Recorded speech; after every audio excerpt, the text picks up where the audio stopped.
this video, which was taken by Lindsay Hill herself the morning after she claimed she was brutally attacked, emotionally traumatized, and desperate to get away from me. And now we have the metadata, so there can be no dispute. It was taken mere minutes before she left my house on the morning of May 16th, 2021. You evil demon serpent woman. So it appears that we have another Amber Heard situation. We have another Jonathan Majors situation where a woman comes into contact with a man of status, power, notoriety, and money, and lies on them to get what they want. The victim in question goes by the name of Trevor Bauer, who is a former MLB pitcher, and the thought in question goes by the name of Lindsay Hill. But instead of me reading the article, let's go through Trevor's words of what happened. Next victim, star pitcher for the Dodgers. A text Lindsay Hill sent to a friend before she ever even met me. What should I steal? She asked another, in reference to visiting my house for the first time. The answer? Take his money. So how might that work? I'm going to his house Wednesday, she said. I already have my hooks in. You know how I roll. Then, after the first time we met, net worth is 51 mil, she said. Better secure the bag, was the response. But how is she going to do that?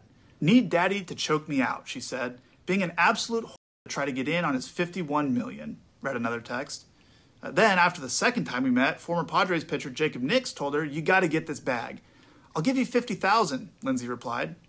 Her AA sponsor asked her at one point, do you feel a tiny bit guilty? Not really, she replied. Since then, her legal team has approached me multiple times about coming to a financial settlement. But as I have done since day one, I refuse to pay her even a single cent. Good. In August of 2021, Lindsay Hill's claims were heard in court.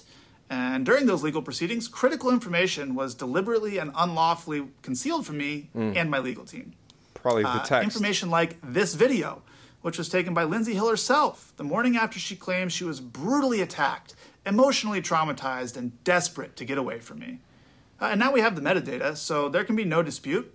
It was taken mere minutes before she left my house on the morning of May 16th, 2021. You evil demon serpent woman. Just like I've said before on this platform, I am so happy that smartphones exist in everybody's pockets because it increases the likelihood of getting the truth out. Imagine if you could not get the metadata on those text messages. Imagine if this video was not there and you could not get the metadata on this particular video. Imagine how many men are in prison right now due to false allegations or portions of an entire story where the other side of the story never got released. Hashtag believe all women, my goddamn ass. You evil, dirty Medusa serpent woman. How dare you? Without my knowledge or consent, of course. In it, you can see her lying in bed next to me while I'm sleeping, smirking at the camera without a care in the world, or any marks on her face. I think it paints a pretty clear picture of what actually happened Super evening clear. of May 15th and why the video was originally concealed from us. Yeah. After hearing the evidence available to her, Judge Diana Gold-Saltman found that Lindsay Hill had misled the court. She found her claims to be materially misleading. She denied her request for a domestic violence restraining order, and she found that no sexual assault or non-consensual conduct took place. Now, some of you might not know about restraining order hearings. I know I didn't, but I've since learned that it's extremely rare for a request for a restraining order to be denied because the standard of proof that you need to obtain one is extremely low. So you can make of that what you will. Yep. The fact is, I was never arrested. I was never charged with a crime, and I won the only legal proceeding that took place without my side of the story even being heard. Wow. And most importantly, as I've said from day one, I never sexually assaulted Lindsay Hill, or anyone else for that matter. Right. So I sued her, which prompted her to countersue me. Wow. Quite frankly, regardless of the outcome in court, I've paid significantly more in legal fees than Lindsay Hill could ever pay me in her entire life. Right, it's a principle. And I knew that would be the case going in. But the lawsuit was never about the money for me. Right. It was the only way for me to obtain critical information to clear my name. Right. The discovery process right. in that lawsuit recently concluded, at which point Lindsay Hill's legal team again came to us with another proposal Groveling. to resolve the case. This time, however, they weren't seeking any money from me. Having received much of the information that had been hidden from us, a small portion of which I've referenced here, I was willing to agree to the terms proposed. Both parties would drop their respective lawsuits, and neither of us would pay either side any money. I also retain my right to speak publicly about the case, something I have not been at liberty to do since June of 2021. You got to understand how ridiculous that this is. So man, for the past 2 years, his name has been dragged through the mud, much to the chagrin of friends, of families, of other co-workers or co-athletes. He was not allowed to speak about the case. He wasn't allowed to show evidence, documentation, text message. He wasn't allowed to go public about it on social media. She tried to ruin his life. He sued her. She countersued. In the discovery process, they found all of this goddamn information.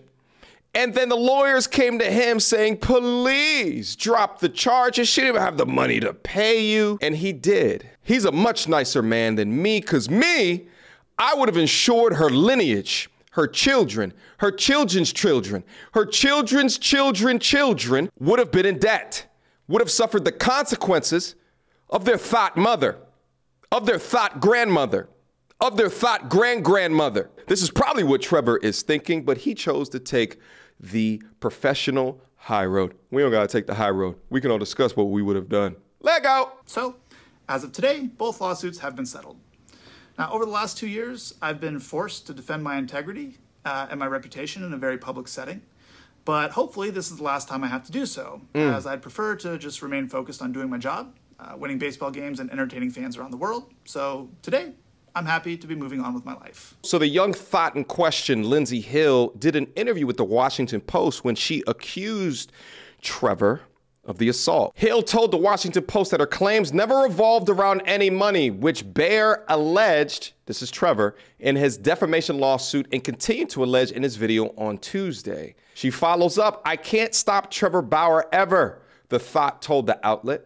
But if I make him think twice before doing that again, then it's totally worth it. Please, give me a break, lady, and get a life. It is absolutely fundamentally scary to think that we live in a society that continues to allow this to happen. These Liliths of the night, these Delilahs, they will continue to lie, to manipulate, for false allegations in order to pad their power, their status, and the money that they want from men. During the litigation process and league investigation, Trevor was suspended for 324 games by MLB. Through that was eventually reduced to 194 games by an arbitrator. The Dodgers opted to part ways with Trevor in January, saying that the former Cy Young pitcher would not be a part of their organization moving forward. And that aligned with what the Los Angeles Times reported back in 2021, that Trevor was viewed as a pariah in the clubhouse and someone his Dodgers teammates at the time no longer wanted to play alongside. He remained unsigned, and he decided to pitch overseas in Japan this year. Stories like this get me so infuriated.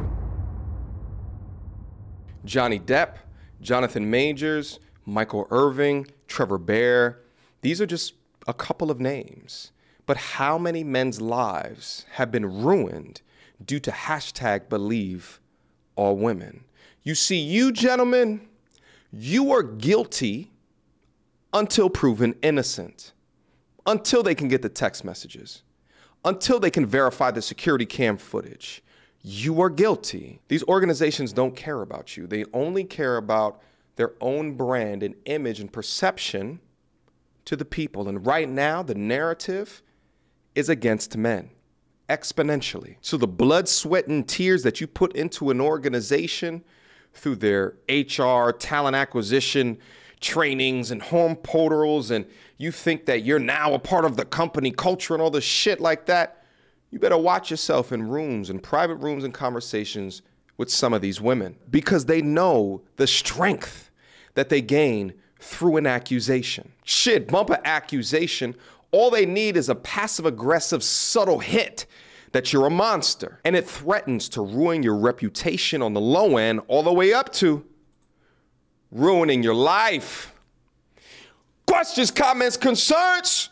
Y'all already know what to do. Mediocre tutorials and reviews at gmail.com. What do you guys think about the content here today? Shout out to Trevor for uploading that video to give us a clear description of the monster that this young woman is. I think false allegations should be written into our law.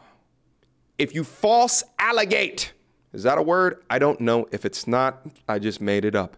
But if you do that shit, you get charged with the same exact crime that you lied about. He assaulted you. You lied about it. You do that time. That's what you call consequences for your ridiculous actions. For what? For a come up? For clout? To make your life a little bit better with the couple of dollars that he could have given you? It's ridiculous. And it needs to stop. You should be goddamn ashamed of yourself. Until next time, you do.